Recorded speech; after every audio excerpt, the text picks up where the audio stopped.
This is an analysis project I've been working on in CommunityViz Scenario 360. It's a very powerful analysis. It has a lot of visual components, but it's a two-dimensional view. So what I'd like to do next is look at it in 3 dimensions. Now, CommunityViz offers me several options in how to do this. I can export a scene into ArcScene, which is an extension for ArcMap. I can use the CommunityViz component called Scenario 3D, or I can make a KMZ file, which is readable by Google Earth or ArcGIS Explorer. I'd like to show you what this is going to look like in Google Earth. To look at it in Google Earth, once I have some setup, there's only one button I have to push. It's this one called Export to Google Earth. When I do, Scenario 360 wraps up a KMZ for me and launches Google Earth. What I discover is that I have all my layers and all my features from CommunityViz now displayed in Google Earth. These are overlaid on the Google Earth globe. They're in the correct geographic position, and they represent the exact same features I was working on in my analysis.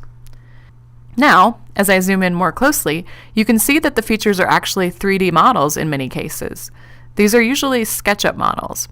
Many are available in the Scenario 3D model library, but you can also make your own with SketchUp or get them free from shared files on the web. You can see that I've chosen trees and houses, and for some I've chosen to extrude objects, just to give some massing. I've created some custom models for myself as well. Now, one of the interesting things is that I have time scope in my Scenario 360 analysis, while Google Earth has a timeline that can read these time scope settings. I can change the year and see development progressing accordingly.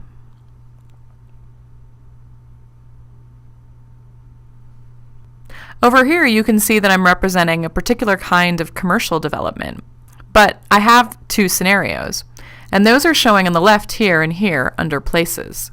If I turn off Alternative A and turn on Alternative B, I can see their relative differences. If I want to see some of the information that Scenario 360 has generated for me, I can turn on these charts. Here's one showing how many build-out buildings there are, and here's another one showing the rate of growth in my 2 different scenarios. Now, if at any time I want to save this to my Places, I can, but I can also just use the KMZ as a file that I can share with anyone. And as I work on my analysis and make changes, if I want to update, I can simply export to Google Earth with this button again. Now, you're wondering how difficult this was to set up, and it's actually not too bad.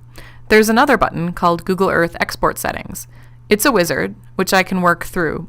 I tell it some basic information, and then for each layer that I'm working on, I specify some particulars, like whether I want it to appear just as a geometry, or whether I want to use 3D models, etc.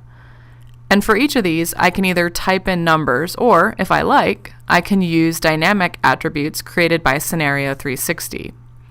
That you can learn about in some of the other demos. One example is this orient attribute, which automatically tells me which way to twist the buildings so that they face the nearest road. This has been a brief introduction to 3D scenes in Google Earth using the Scenario 360 Export to Google Earth feature. You can find out much more about the Google Earth Exporter in Scenario 360 by exploring our website.